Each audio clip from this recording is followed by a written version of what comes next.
Yes, communion. Okay, can I ask the usher and the usherettes for our communion before we jump to the Word of God? Are we excited? Okay, once more, shall we just say to each other, to your left, to your right, I'm happy to see you today. Mahirap yung walang kausap. Delikado.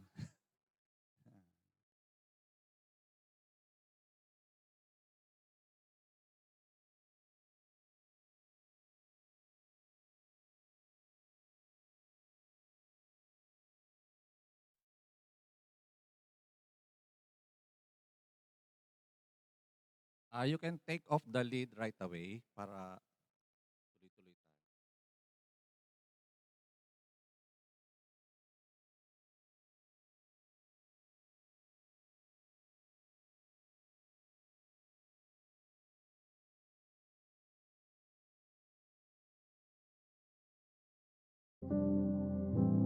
Precious yung clicker natin.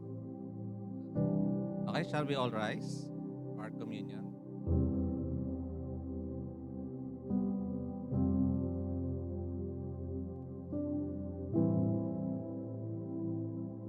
Lord, continue to bless the communion elements, the bread that symbolizes your body that was wounded and bruised for our sins, iniquity, and transgressions, and the juice or the wine that symbolizes your blood that was shed for the remission of our sins, and also to seal the covenant that no matter how many are your promises, they are now all yes, and we say amen. Thank you, Lord God, as we remember you and honor you in our midst, Lord, with hearts that's full of thanksgiving for everything you've done. Lord, we give you all the glory and the honor. For I received from the Lord that which I pass on to you, the Lord Jesus, on that night. When he was betrayed, he took bread. And when it given thanks, he broke it and said, "This is my body, broken for you. Do this in remembrance of me." Shall we eat of the bread?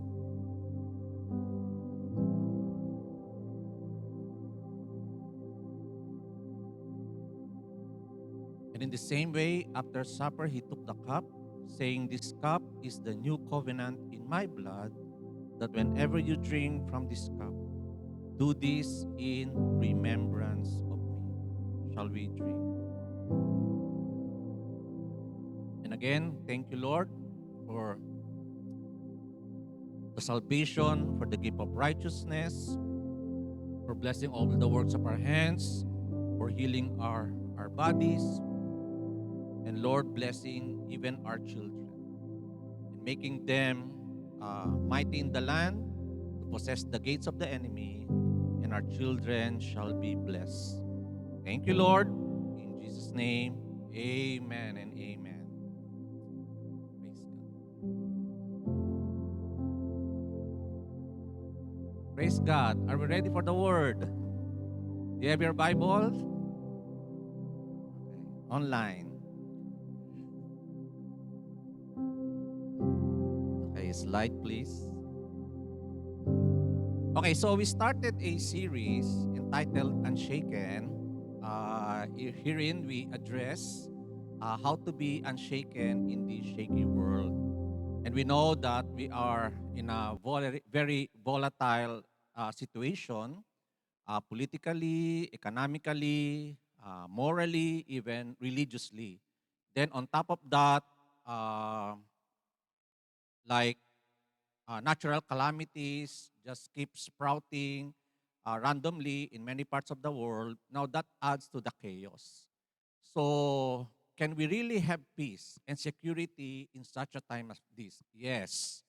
The book of Psalms said, the righteous will be unshaken when trouble comes. And so we want to lay down the foundations how to be unshaken in this shaky world. And our main text is in Hebrews chapter 12, from verse 26 to 28. So at that time, his voice, so it's God's voice, shook the earth.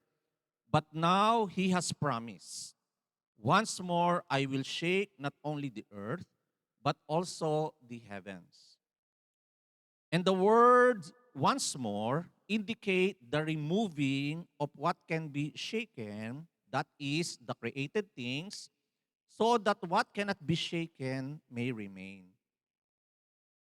Verse 28. Therefore, since we are receiving a kingdom that cannot be shaken, let us be thankful and worship God acceptably with reverence and awe. And everybody say, praise the Lord. Okay, we have to praise God and be thankful. So last week, I mentioned, based on the scripture, that we need to be uh, aware that we are really receiving or belonging to this kingdom that cannot be shaken. And I mentioned, it is said in it's said in our text, okay, everything will be shaken, and when God shake everything, nothing will escape. We know that. And I show you in the scripture how to receive this kingdom that cannot be shaken and what are the basic disciplines. So we can have a firm um, foothold to where we stand. And this basic discipline that I mentioned is what keeps us established, I mean, our footing in God's governmental system and economy. Okay? So I mentioned last week, I just want to have a review for those who have not heard about it. So number one, the Bible said we must be born again. Okay, because being born again, John chapter 3, verse 3, that's how we enter the kingdom of God. So Jesus talked to the religious guy na so there's no other option. Unless you are born again, you cannot see.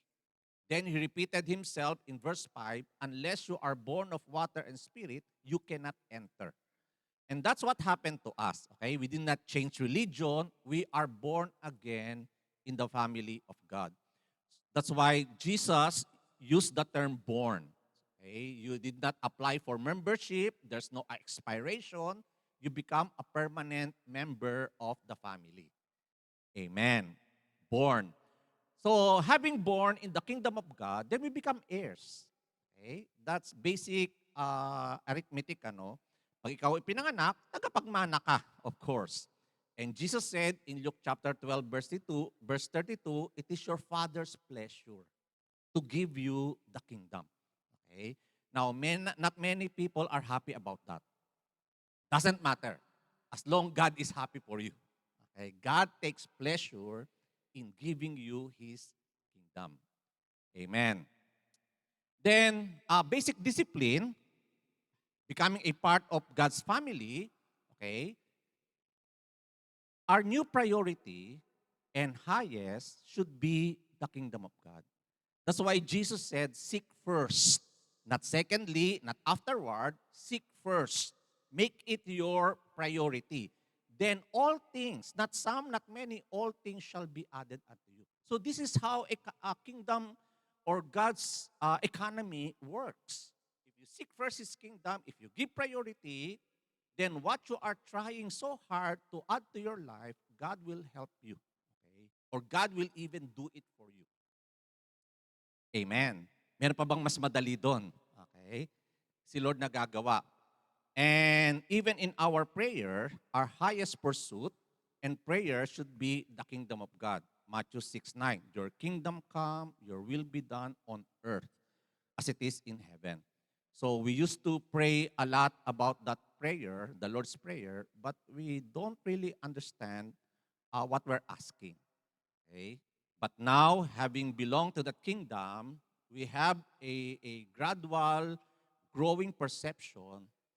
The kingdom of God means the rule of God. And when God rules, everything will change in your life.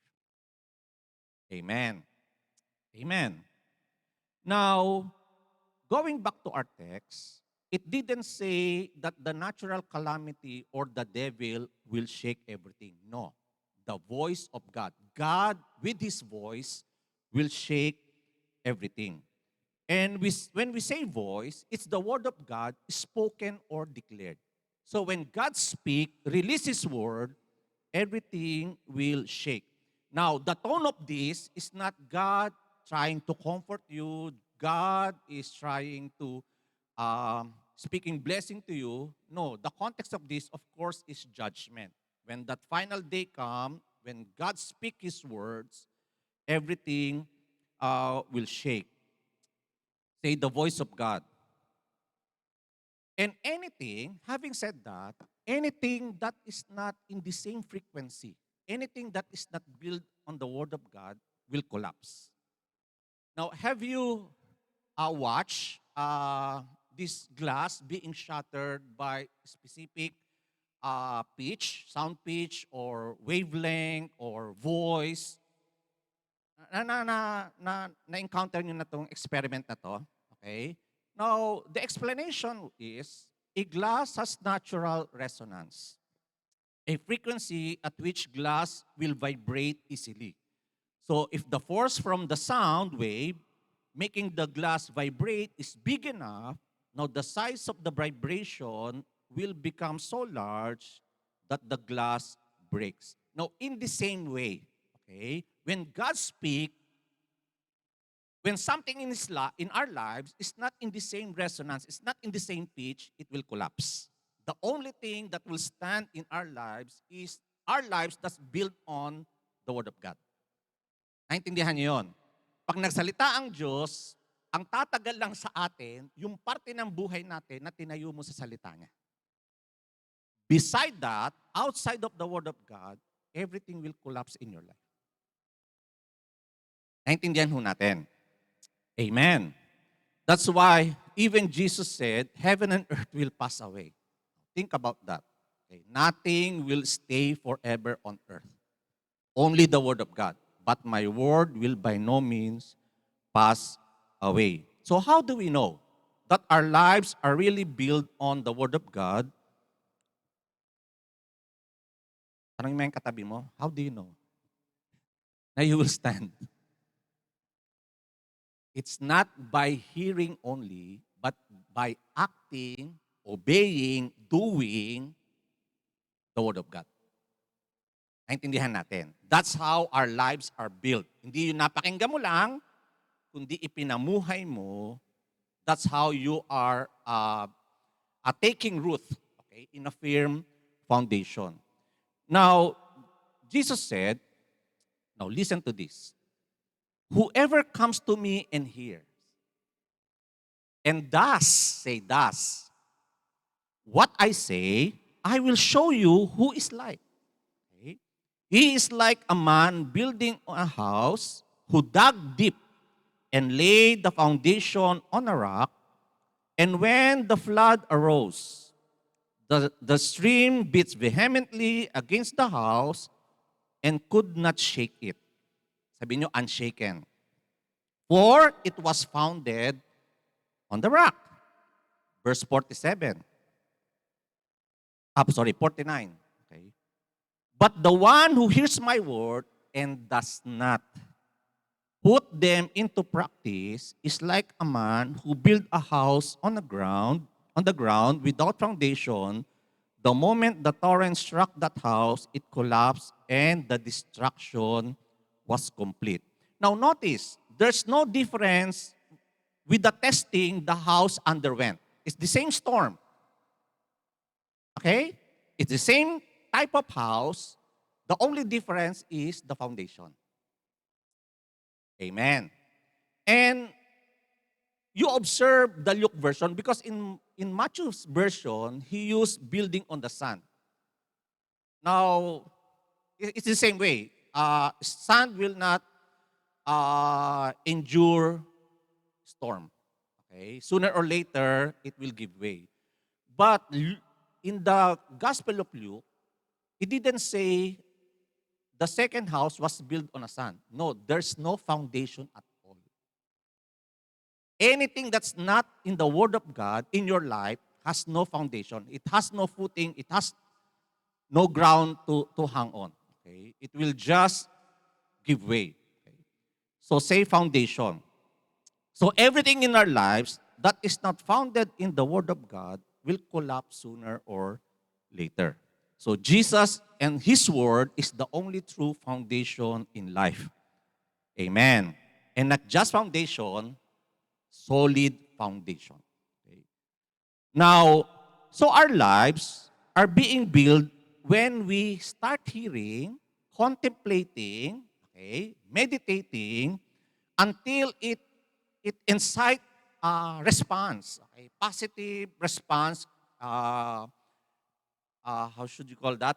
Compliance to the Word of God. That's when you start to take root. Nakinig ka, minumuni-muni mo, okay, you embrace it, then you start acting on it, then that's when you start establishing your lives. Uh, may mental block. You're taking root, okay, on solid ground, okay? Amen. That's why Jesus said, ano, if you obey my teaching, not just listen, if you obey my teaching, you are really my disciple. Then you will know the truth. The truth will set you free. So that's where you will start you will see transformation in your life. Okay? You will start seeing liberation, transformation from anything that has no hold in life. Okay? Amen. Now, there's a bit difference, of course, between believing and following. Although in biblical etymology or in the essence of the word, they should be mean the same. If you are a true believer, you should be a true follower. Okay? But not necessarily in our context. Okay? If you ask people, do you believe in God? They will all say yes. But look at their commitment. Look at their devotion. Look at their lifestyle. There's not even an ounce of parang synchronicity doon sa sinasabi niya, I believe in God, but their lives are not really synchronized. Okay? Hindi sinabi ni Jesus, you just believe.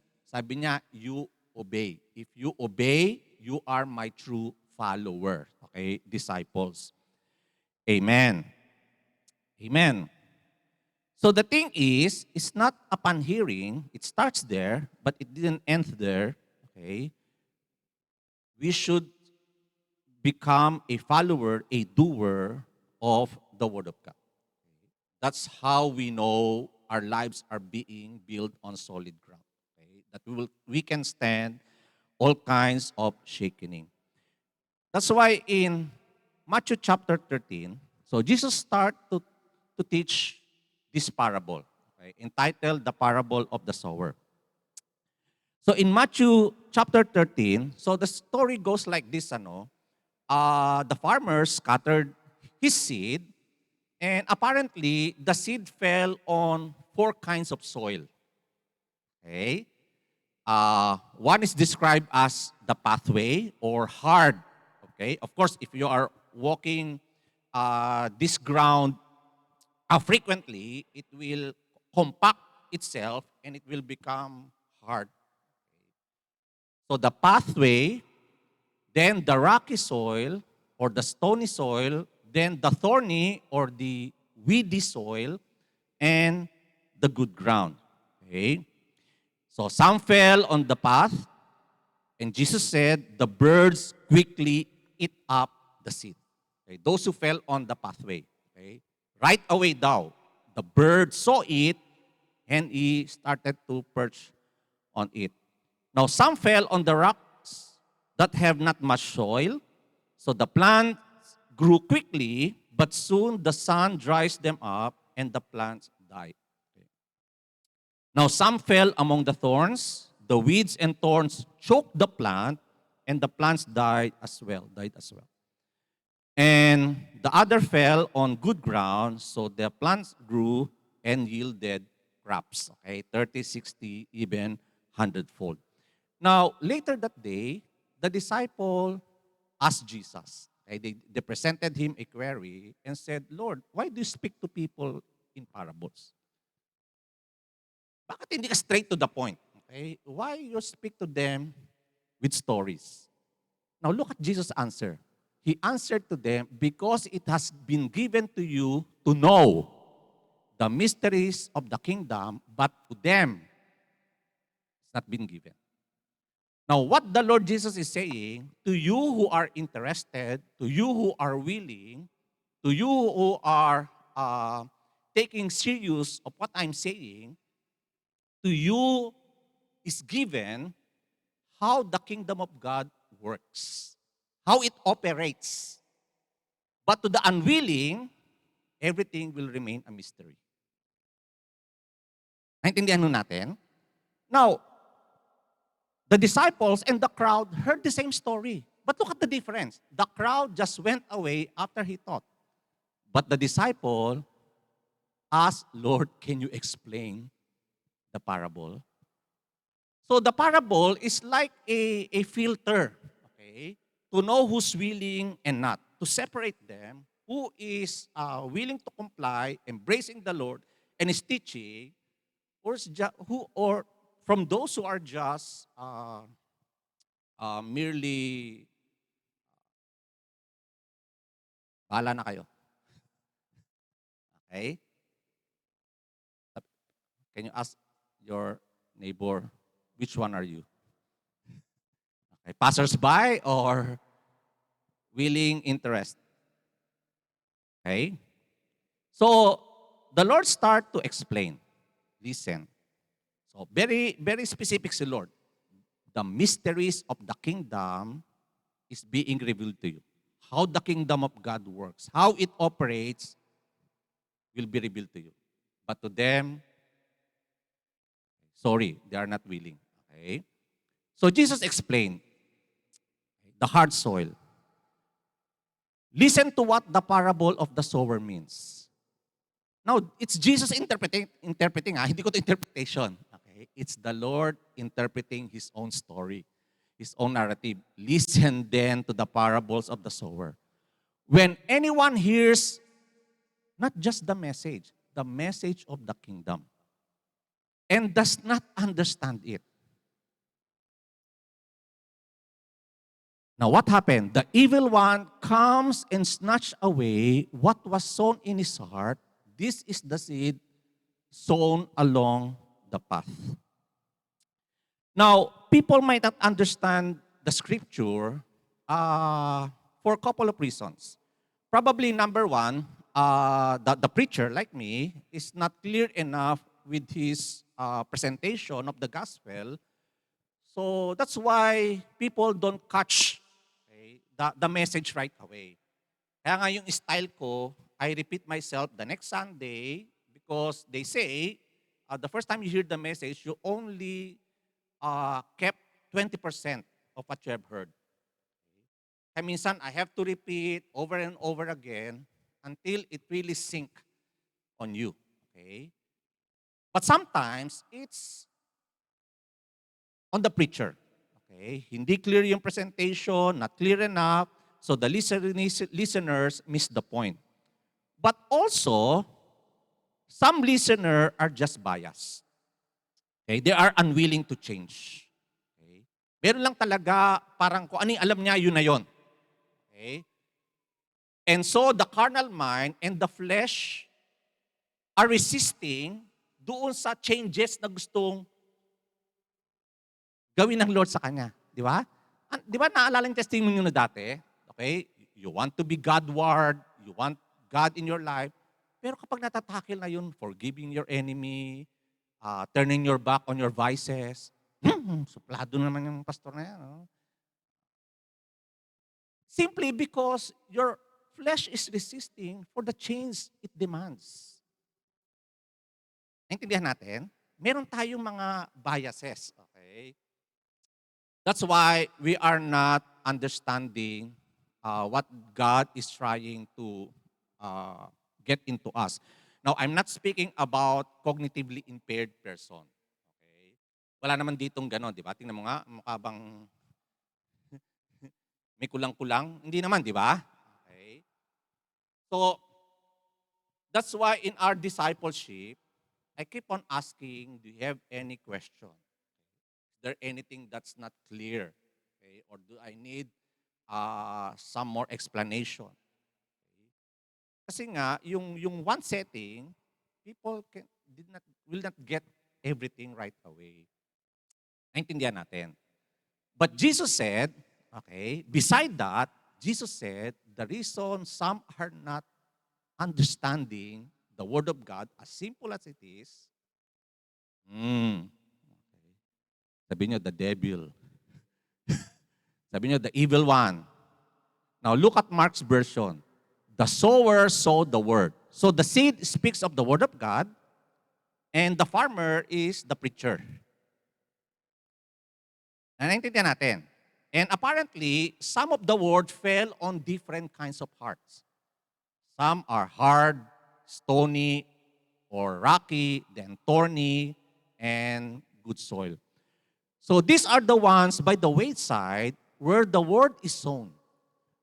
When they hear, Satan comes immediately. Tingnan niyo yung katabi niyo, baka nasa tabi niyo. And takes away the word that was sown in his heart. Clear? So the devil will see to it. Listen, the devil will see to it that you will not come to the point of believing. Okay, he may not able to stop you totally from hearing, but he will see to it. It will not go straight and take root, and you start believing. Ayaw niya. Actually, even before, he's even, yung first stage lang, is actually trying to prevent anyone to hear the Word of God at all. Kaya napansin niyo, pag Sunday, ang dami niyo naisip na gawin. Doon niyo gusto mamasyal, doon niyo gusto maglaba. That's the time you want to do some household chores. During Sunday, okay, when you have the opportunity to hear God's Word. Because the devil know what the Word of God can do to you. You can become unshakable. You can become impregnable. Okay? But if he cannot avoid you totally from listening, he will see to it you don't understand anything. Kaya nga, maraming, yung nag-attend ng church, when you ask later, oh, what the pastor taught this thing? Ang naalala nyo, lagi yung jokes di ba? All you remember are the jokes. Okay? But the solid or the meat of the word, parang you recall nothing. No, alam na this. Okay? Amen. So, no person, you have to remember this, no person is a threat to the devil. What he is afraid of is a person who start believing and walking in the truth he or she heard. Kaya talagang nanakawin niya. Okay. Now, secondly, okay, Jesus said, he interpreted the stony soil. Okay? But he who received the seed on a stony place says, this is he who hears the word of God, immediately again.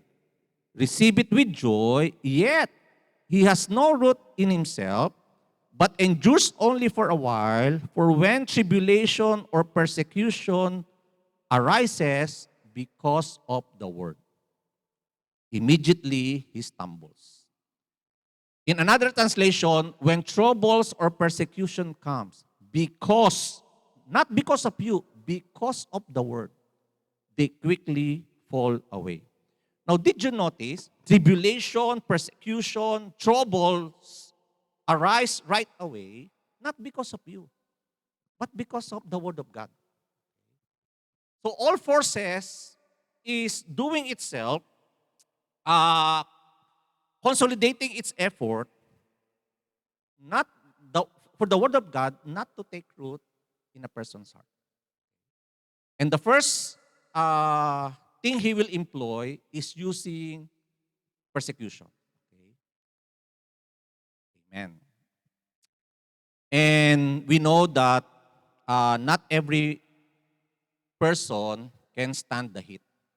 Okay? Not anyone likes that, being capitalized on the society, being ostracized in your circle of friends, being misunderstood in the family. Nobody likes that. Kaya yung iba bumibigay. Okay? When people start persecuting you. Okay? But you know, Jesus explained away, it's not actually you. It's the word of God that's planted in you. That's the target. Amen. Amen. Okay? But be consoled. Okay? Let me comfort you with this word. Jesus said, blessed are you. Now, blessed means to be envied. Okay? Actually, ikaw ang dapat kainggitan. Okay? Blessed are you when they revile and persecute you and say all kinds of evil against you falsely for Jesus' sake. Okay? Rejoice and be exceedingly glad. Okay? So, wag tayong magsad-sad. Okay? Be happy when you're being misunderstood by people. Okay? Because of Jesus' sake. Okay? For great is your reward in heaven. May not be in this world, you may not be compensated here, but God will see to it. Okay? He will reward you. Amen.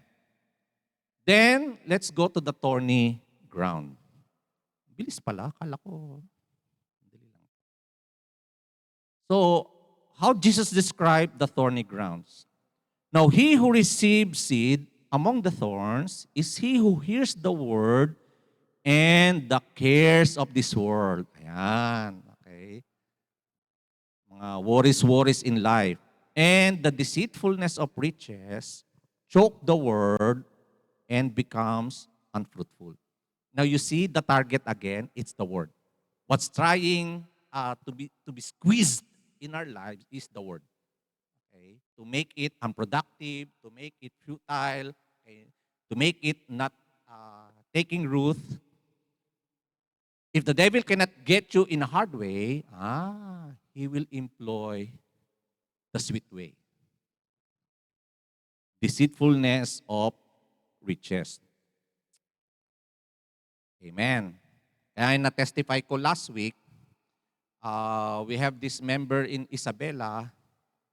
She busied himself, okay, in making money, in making herself beautiful. That's how her life works in a cycle. Okay? Pampaganda at pagyaman ng inintindi. Then, a disease struck. Okay? Her limbs started to, how do you call that? Basta para siyang naging polio. It started to thin yung mga limbs niya and she has to be carried. Imagine nyo, Sunday, he has no time. Nung may sakit, Wednesday, gusto niya babaan ko siya. What?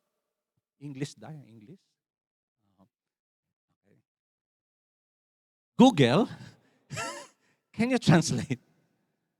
So we have this member in Isabela who has no time for God, okay? All the things she made herself busy with is getting rich and making herself beautiful. Then a disease struck, okay? Lumps, okay, plural, started to appear sa kanyang liver, in her livers. Then started to have her limbs shrink. He has no time for Sunday, but when the disease struck, now he comes to the church anytime she wants without notice, giving us notice. Can you imagine? Pag-pray ko kaya lahat ng di umatin dito magkasakit. No, I will not do that. But can you imagine? Suddenly, she wants to be given a special attention. When she is not giving attention to the Word of God while she's strong, while she's able enough. But anyway, God loves her. Amen. So to make the long story short, pray about her. Then I told her, you start walking. Now, how can she walk? Okay, she's being carried by the husband. No, you start walking to the altar. Along the way, the angel of God will meet you. You will be healed. And that's what happened. Before she reached the altar, she's running and jumping and praising God. Now her daughter is here. Okay. Just arrived here in Canada. Taga Mississauga din.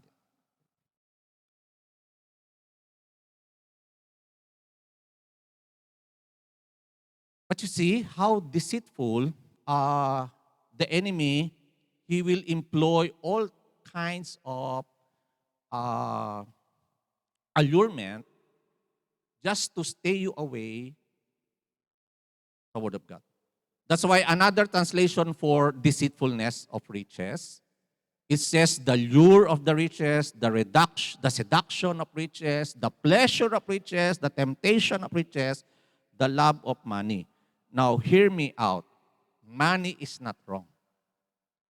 What the Bible said is the love of money. Okay? There's a total difference.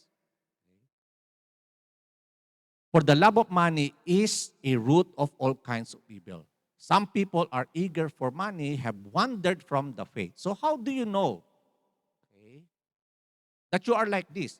You are abandoning your faith just to earn. And that's how things operate in the politics, in the business. We know those big pharmas. All the motivation is money. And we are not like that. Okay? Money is good in the kingdom of God. Amen. When we can do more. Actually, in Matthew 25, Jesus again spoke of a parable where he will categorize people into two, sheep and goats. And to those who are likened into a sheep, Jesus said, while I am hungry, you feed me. When I am naked, you clothe me.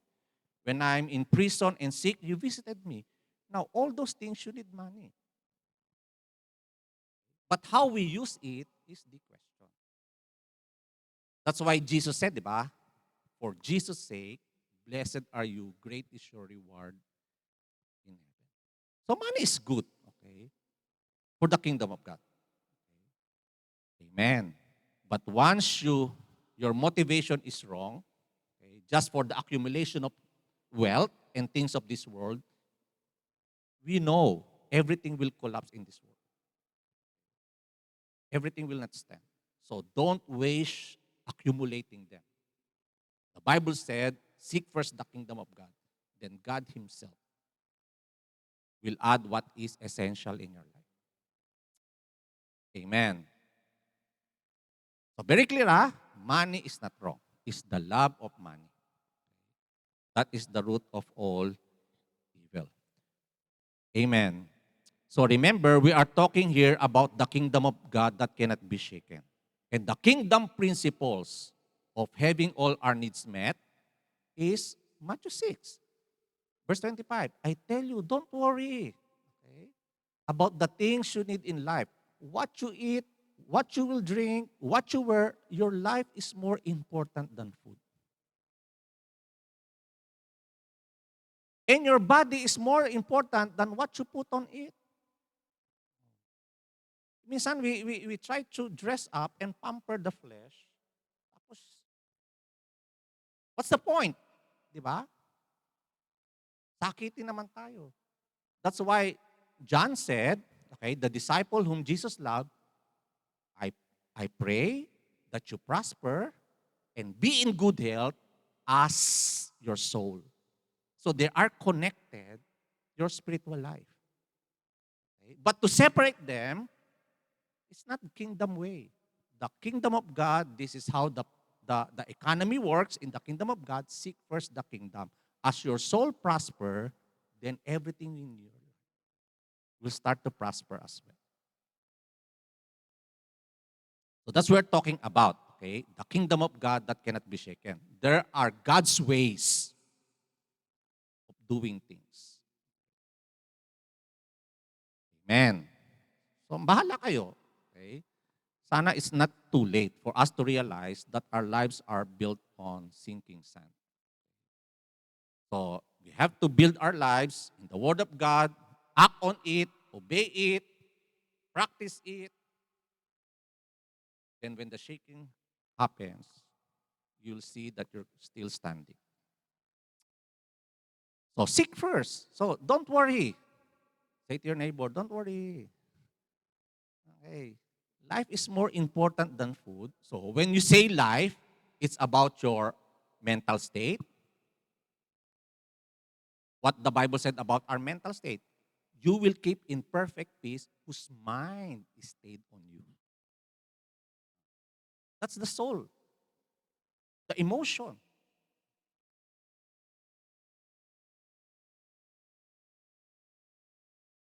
Psalm 16:11. In the presence of God, there is fullness of joy.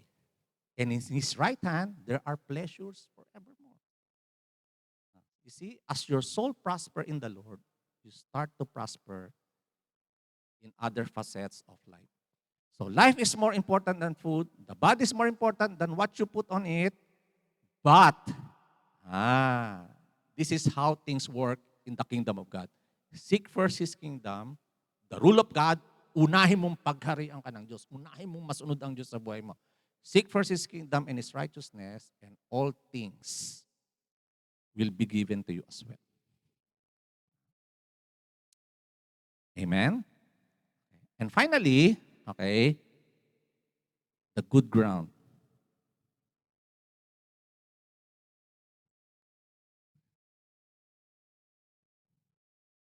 Yan, the good soil. Click. Verse 32, 23. But he who receives seed on the ground, on the good ground, is he who hears the word, understand it, who indeed bears fruit and produce some a hundredfold, some 60, some 30. Okay. Click. In Passion Translation, so the seed that fell into good, fertile soil represent those lovers of truth. How do you know you're a lover of truth? You meditate on the word of God day and night. Right? Psalms chapter 1. Blessed are those who does not walk in the way of sinner or sit in the seat of mocker or stand in the path of the wicked, but whose delight is in the word of the Lord, and his heart he meditates, and on his word he meditates day and night. He's like a tree planted by the streams of water. Its leaf will always be green and always bearing fruit in season. Whatever he does will prosper, but not so the wicked. So you see, the seed that fell into the good, fertile soil represent those lovers of truth who hears it deep within their hearts. They respond by clinging to the word, keeping it dear.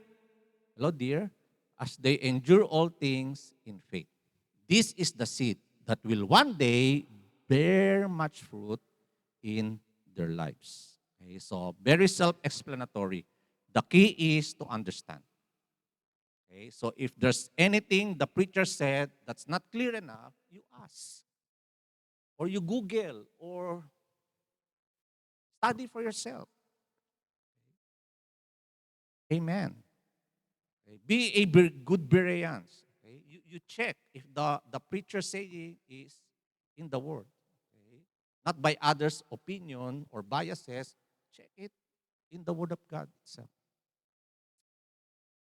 Amen. Then learn from it. Then when things are clear, start acting. Amen. Then your lives will bear fruit. 30, then as you walk faithfully, it will bear more fruit, 60, even hundredfold. So in conclusion, okay, you ask your neighbor again, which one are you? Okay? The hard? Okay? Mahirap intindihin ang salita ng Lord? Okay? Not interested? Okay? or the rocky. Okay? You accept the word of God with gladness, but when testing comes, you give up. Okay? Or the thorny. Okay? You're being easily swayed by the allurement the world is offering as alternative, or good soil. Which one are we? Amen. The yellow. Okay? So the final passage, click. So everything will be shaken. Okay? Not only the things on earth, but only also the things in heaven, that everything created by men, okay, will collapse, uh, will be found has no bearing. Okay? They will not hold waters. And we realize, okay, that the only thing stand is the kingdom of God.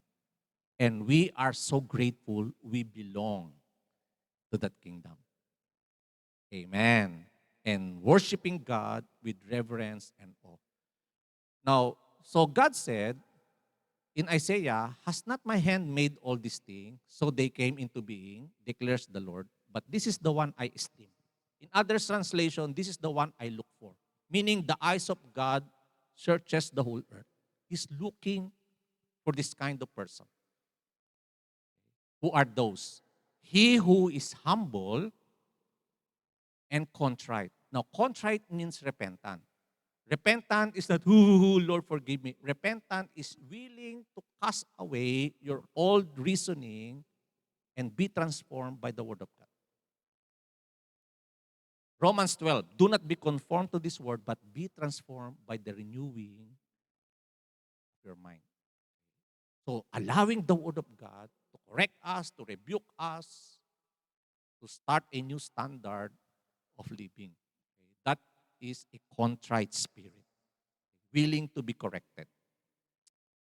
So this is the one I look for, God says. He who is humble, contrite in spirit, very repentant, willing to be transformed by the word of God, and trembles when he speaks. Now, trembles there is not being shaken. Trembles dyan is being full attention.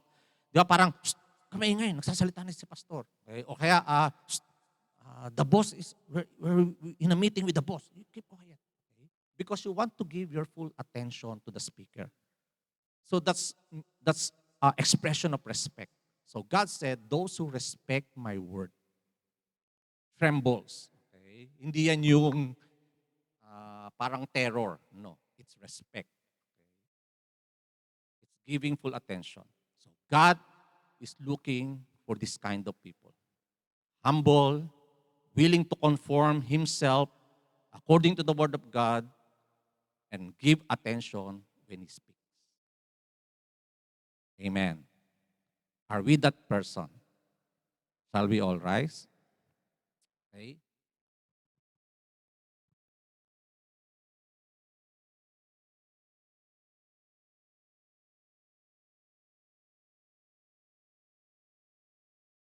Anything you don't understand, you search your Bible.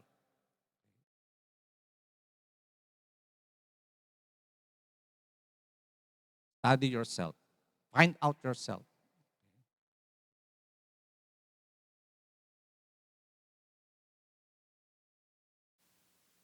But the thing is, we are building our lives on the Word of God because that's the only thing that will stand. Heaven and earth will pass away. His Word will endure. Any kinds of shaking, now or even that ultimate shaking. But I guess we're not in there when that time comes.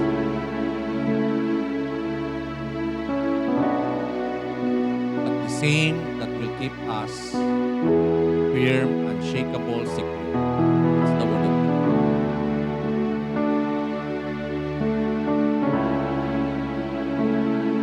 Now I want you to make a dedication.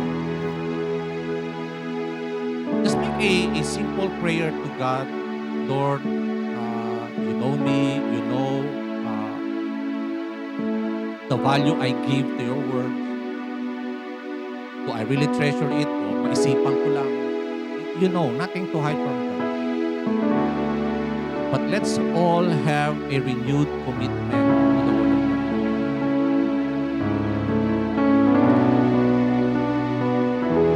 Remember, it's your life. It's you, it's me, it's us who will witness that. David said, your word I hid in my heart that I may not walk against your will. How will a young man cleanse his faith? By taking heed thereto according to your word. And Lord, admittedly, we are not like David yet, where we treasure your words more than rubies, more precious than gold and silver. Lord, honestly speaking, we are not there yet, but we want to be. No wonder, Lord, you alluded your kingdom into David's kingdom, because David is a lover of your word. I treasure your word more than rubies. Your word in my soul is more sweeter than honey. We are not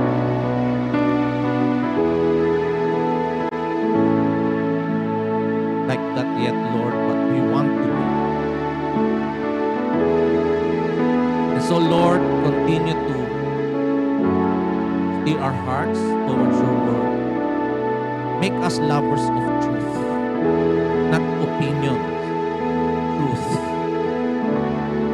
And if we love the truth, we love you, Jesus, because you are truth in person.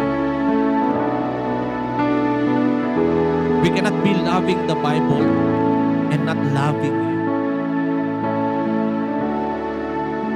Because you yourself said you exalt your words above your name. And when you return, you will be riding in a horse. On your thigh, it is written the word of God. You even alluded yourself, in the beginning was the word was with God, and the word was God. How cannot be loving your words and say we love you? So Lord, we pray to really open our eyes to the beauty of your word. Imagine it's you speaking to us. It's not some celebrity or some just VIP in society. It's you who made the heaven and earth by your own word. The world was empty and dark, and the Spirit of the Lord is moving over the face of the water. And then you said, you speak, let there be, and there was.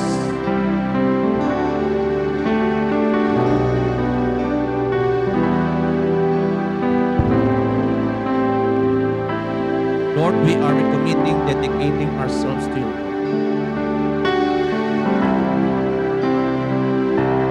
And when you speak, Lord, we tremble to the core of our being.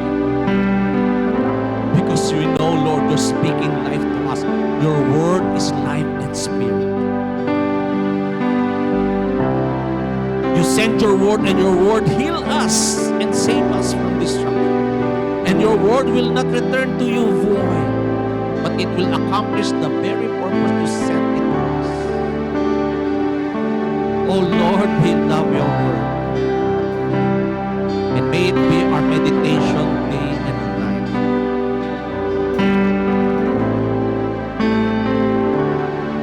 For everything on this earth will pass away, but your word will remain.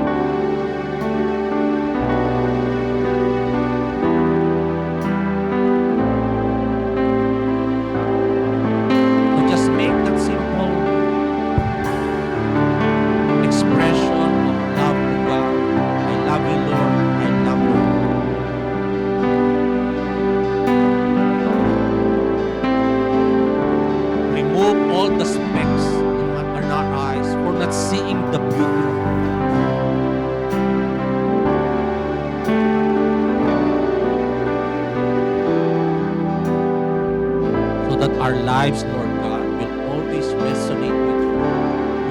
always in synchronized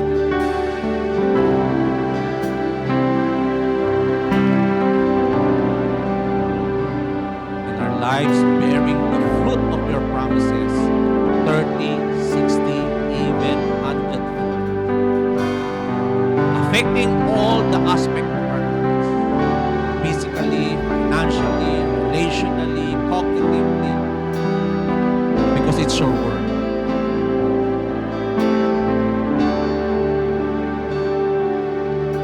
Thank you, Lord. Thank you, Lord.